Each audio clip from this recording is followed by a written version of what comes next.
The poem I'm going to read today is called Rara Omnia. You probably know the phrase rara avis, rare bird.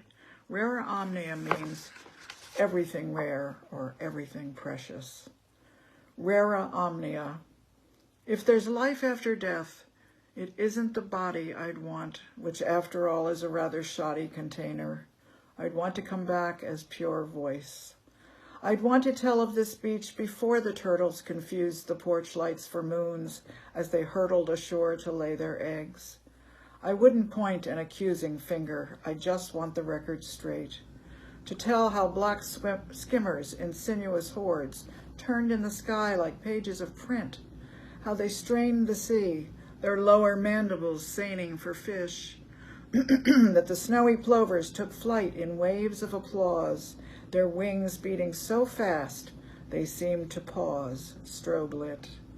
I'd tell how the sea relents in early spring, exposing the muck where creatures spend themselves in extravagant numbers, fighting conchs hopping like slow rabbits in search of a mate on their singular black feet, Atlantic cockles in spate, their speckled mantles like pink tongues on which they twirl and fall through the inch-deep surf in a ritual dance, and skates dragging a scarf through the shallows as their wingtips and eye ridges froth the water to tulle, and horse conchs with their glossy orange lips cartwheeling over the sandbar, heroic as salmon swimming upstream.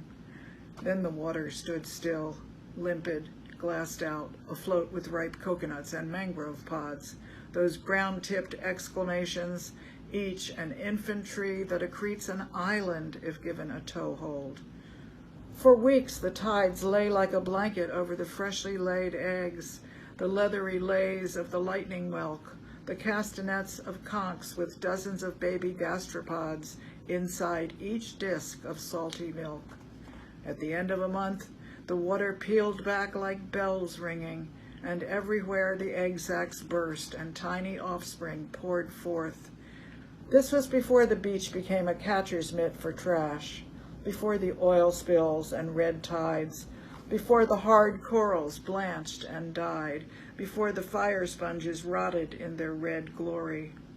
If I could come back, I'd tell this story, and the stories found only in record books, the tarpon reaching 12 feet, the groupers big as cars, cone shells grown heavy as bricks on their packs of poison harpoons, and everywhere the fish, scarce now, mackerel, trout, pompano, drum, so plentiful once they fed us for millennia. I'd send my voice like a whale song into the deep, threading it through turtle grass and sea wrack, singing to the soft corals and sea hares, the polychaete worms and squid, come back if you can, come back.